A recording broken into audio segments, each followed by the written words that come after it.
Okay, you know how they say don't poke the bear? Let us try don't poke the beast. Ugh. Oh my god!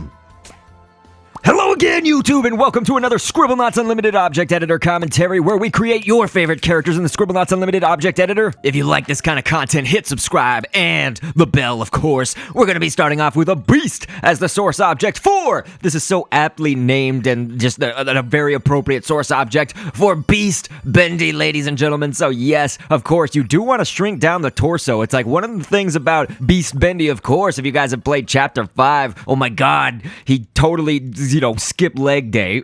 So he's gonna have tiny little legs, but huge arms. And so, of course, where the beast's arms are, there is like an upper and a lower section, of course, because the foot is right there. This is for the front arms, of course, of the beast, like the front legs. And so, for both the upper and the lower arm sections, we did have a piece of Cthulhu. It's like the forearm, that middle arm piece or whatever in the back for Cthulhu. Now, there was a part like around his midsection where we use Kaolin. It's spelled Kaolin. This is essentially, if you don't know what that is in real life, it's like kaolinite. Rocks that are rich in that are known as kaolin, or china clay. It has a lot of uses. It's actually like sometimes in toothpaste. Various geographical uses. A filter, ceramics, all types of stuff. The more you know with Dr. Kendo. So anyway, we got a pecan coming up right now after we did put down a Jersey Devil, specifically the Jersey Devil thigh piece, upper leg part. Now, we actually say it as a pecan here in Texas, and I have mentioned this whenever we've used this stamp, not too often, but of course, other areas of the world will say pecan, or like pecan instead of pecan. There's all different variations and stuff. Nobody's wrong, everybody's right. All right, we got a foot down there, and that's actually the reason that we use the pecan as the foot that's kind of facing more towards us, and then we just used a foot for the foot on the other side. Those were all attached to the torso, by the way, so they won't move when our creation moves, basically. They'll just move with the torso, the body. They should be limp like that. But again, the reason that we use that is because it's like the perspective of, we're looking at this not completely horizontally, but this is more like a quarter turn. It's almost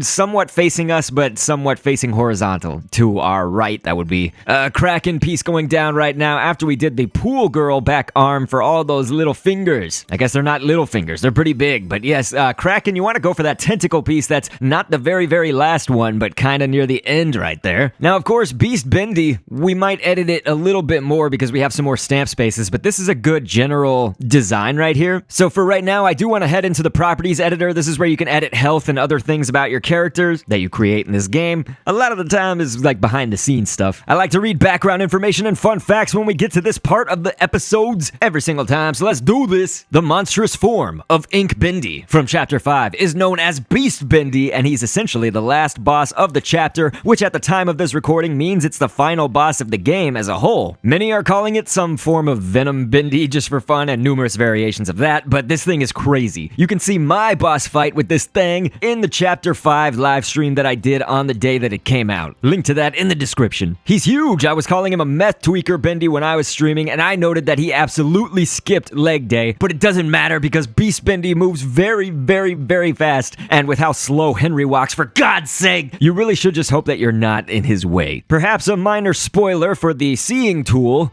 so skip ahead about 10 seconds if you don't want to know, but it seems that in Chapter 3, if you use that seeing tool inside of the living room of the safe house, it reveals these white marks. They get revealed around the Bendy clock that basically foreshadow the existence of Beast Bendy because they're in the shape of bigger horns and huge arms with claws and all that goodness. So one of the main additions you can give to your Beast Bendy there with the Beast source object is where all the spikes are on the back. Like you could use a Dimetrodon, the body part, because it has all of the spikes, those plates with it. So that's something we'll probably add in. We're gonna go with the head as the source object now because we do need to create the head of the character. You noticed, of course, that the body did not have the head. If you've never played Scribblenauts Unlimited, you do have a limit to how many stamps you can use, so we create the heads and the body separately to get around that. So whenever you're creating, you are actually limited. So we had ivory down there several times, not only for the bottom jaw, but also some horns in the back. And octopus tentacle pieces, we're going to use several of these. And so you notice that they look like the gums right there. That's what they're supposed to be. And so really many octopus tentacle pieces kind of near the octopus's body were used for that. Fang going to be coming up right here. We're going to be doing a lot of teeth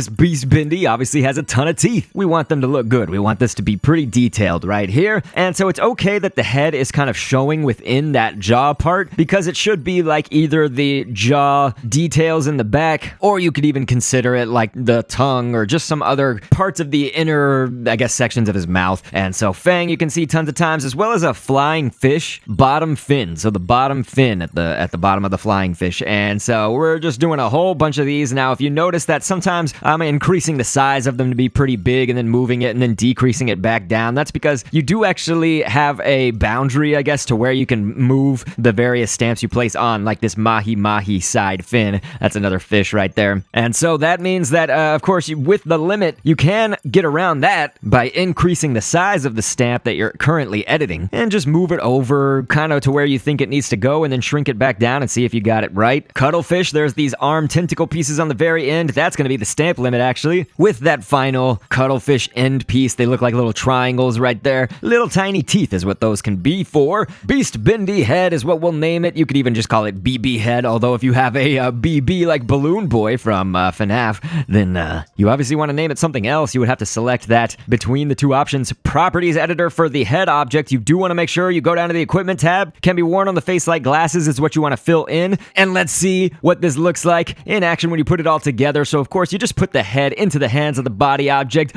Beast Bendy scares me. And so we did actually make his movement speed the fastest it could be in this game, but that's just at base movement without any adjectives. So one thing I'm going to do first is, I showed you actually what it did look like when he runs even faster. One of the scripts was basically that we made it to where he loses or gains health. He'll become fearless with that adjective, but he'll also add on the adjective supersonic. So this is just me kind of taking the green grids where his head is supposed to be and moving it down a little bit and maybe a little bit closer to the body because I want the head to be, well, in the right spot. But guess what, ladies and gentlemen? This is a two-parter episode, you could say. Check this out on screen right there. We got Tomato Head Kendo. Of course, we're now going to be switching gears to Fortnite, ladies and gentlemen. The Cuddle Team Leader. You just saw that on screen. If you want to learn how to create that, keep on watching. And remember, of course, to subscribe if you have not yet. We got a Ghost Hunter. You want the female Ghost Hunter right here as the source object. We're going to be turning up these green grids to a lot of the arms and the legs, all of those. You want to make them bigger because we are going to need, this is a tall character, so I'm going to need to go a little bit beyond the boundaries of what I normally edit. And so a Pachycephalosaurus, hopefully you see how to type that in on screen, one of the very long words that we're going to be typing in here. And we also used an octopus tentacle. So the Pachycephalosaurus, that back upper leg thigh part right there, is just for the white belly section of the Fortnite Cuddle Team Leader. We got a choker coming up next for that can be actually a really good stamp for the belt just because it has like these 3 different sections that you can color. We want them all to be white though, of course. And the letter I came up below that for the rest of the belt down there. Shadow is one of Maxwell's many brothers. Yes, Maxwell is the main character in Scribblenauts Unlimited that you can play as. Of course, you can play as anything you edit, or you can change the avatar to something else. But we all know Maxwell with the red rooster hat helmet thing. Yeah. So one of his many brothers is Shadow. And so we had a glue for some of the, it can show where the skin is coming out for these gloves. And the Cuddle Team Leader also, you can see the fingers throughout. Like, so this is looking like, basically what we want is for it to look like the fist is balled up as Shadow's arms did. That was the result of Shadow's arms. They're a balled up fist. And so for that, the fingerless glove actually can work really well to show the fingers coming out of the gloves right here. Now, I thought that was incredible. A man-eating plant, the bottom jaw piece. It's like, some people might think, oh, I'll just do a heart and then maybe like put some kind of, you could do like a moss, I guess. It just something would have to go in there, but you would see all these black lines and things that you don't want. So I actually really liked the man-eating plant jaws to be used twice for the broken heart there on the midsection of this character, of this skin. Combat boot gonna go down after that Minotaur. We use the Minotaur's thigh piece, upper leg part. All right, let's also go with an equal sign. So one thing that you want to do, of course, just some advice in this game is when you're editing, if you ever can, to get past that stamp limit, if you know your creation is going to be pretty involved and detailed like these, I would say like these, you want to try to find out sometimes if it can look accurate. You want to see if you can do one stamp that will cover maybe several things. So like an equal sign, for example, gave us 2 of those lines. We could have done I and then I, so the letter I twice, but that would have used 2 stamps, whereas we just used one stamp to convey 2 different things. So that was kind of nice. The equal sign saved us there for a little bit of stamp space. Now notice the stamp limit was reached, of course, with that ribbon that we're going to put on the back for the bow, and we had pretzels down there for the laces laces on the shoes. Kind of interesting. Shoulder bone for the knee pad armor part on that left leg. It's to our right. Blind snake. I don't know. We might have used that before. I'm not sure. That might be a new stamp piece in this whole series. Blind snake's end tail part was also some armor stuff on the shin. But guess what, ladies and gentlemen? We are at the properties editor once again, so of course let's read some background information and fun facts about the Cuddle Team Leader. That outfit is a pink outfit with a broken heart on the midsection, and of course features a big bear head mask with dark pinkish gloves. We'll be making that head in one moment. It can all be bought in the item shop, and I believe it was all released as part of a Valentine's Day event in BR. Some breaking news, even as of the whole development of this episode, is that there is now a spooky team leader outfit available for Halloween, so we'll also quickly maybe show that variation here in Scribblenauts as well, just a little bit later on. I've played Fortnite before.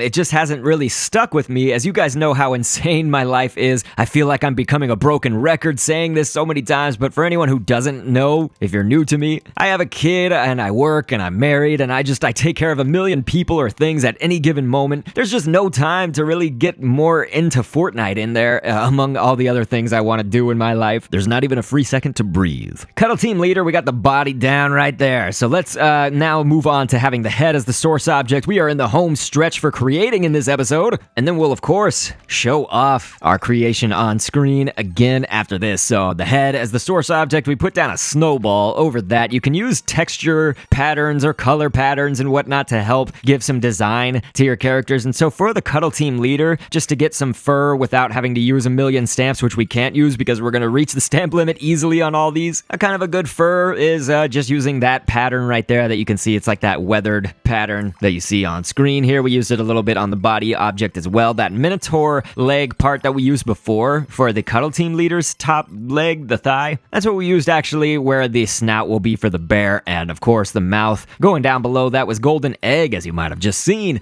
A heart, we can go with the shape. The eyes right there are bubble, and so then we can actually type in a new stamp. This one I have not used in this series, which is kind of weird. It's could be pretty useful for things. A glowworm. So that glowworm back tail piece, I guess, if you want to call it that, back body piece, that's a good look, I think, for the ears right there. And so we got dot for the eyes. That's just going to be the color in there, as well as the pupils. So that black part, and P we can use now for the shine. I do this with almost every character. Put a little bit of like shimmer in the eyes. It gets a good way in Scribblenauts to have detail, where this game kind of looks simple a lot of the times, I would say. So here on that color pattern or texture pattern library I referenced before, you can go to the 6th page of that, and on the right side there's kind of a color that looks really good for this rip or tear above the eye on the head here for the bear. I love this Cuddle Team Leader skin. It's epic. Wedge, the tool we used twice for some hairs up at the top. Cuddle Leader head. You can do Cuddle Team Leader, whatever you want to type in. Just if you want to save yourself some stamp space, you could just do Cuddle head, something like that. Now anyway, can be worn on the face like glasses is of course the script you want to use once again. Now sometimes it will end up looking like this or something, something you're not intending for it to happen like that. If that is ever the case, of course you just edit the body, just like we did with Beast Bendy earlier on,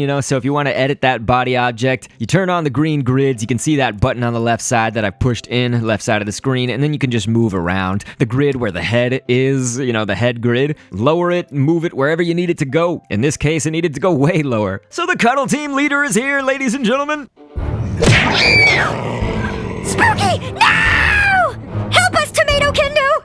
Don't look at me! I'm out of here! The leader of the Cuddle Team, we gave her an assault rifle right now, and let's see this in action, actually. First, I do want to show you, there is a behavior script. Not only is one of the behaviors to use guns, so she'll go pick up any guns that you put down on the level, but also if you place down wood, I have her set to investigate it, just because I didn't want her to drop the gun for this demonstration, I guess, that we're going to do. But, if you want to use wood, you could also do that. But anyway, notice these TF2 looking characters. These actually come from my episode where I was creating based on a game that I'm actually in. I am a character in this video game. I'm an Echo character. The game is called Next Up Hero, which actually has some of the Scribblenauts team. They worked on that game as well. So it's by Aspire Media. You guys gotta look up Next Up Hero. Get that game. All right, so the Cuddle Team Leader going nuts on this Spy Veil. So it's the Spy TF2, and he's down, actually. Boom. The Veil. I did mention, of course, that we were going to show off the spooky team leader, so that is still happening. Boom, right here on screen. Pretty much a variation of our cuddle team leader. It's not too difficult to just kind of change those colors around, do some different stamps here and there maybe. I hope you guys like it. And of course, we upload in this series every single Sunday. We create based on what you guys want to see. I really think you guys should ask for something from Deltarune. I'm just going to throw that out there, of course. Undertale 2. You saw I live streamed that. If you didn't, there's a link in the description to that as well. I did live stream it. Very, very cool. Undertale 2, Deltarune. It's official. But alright, please subscribe, leave a like, and I will catch you guys on the next vid. And thanks for viewing. Down the road of twist.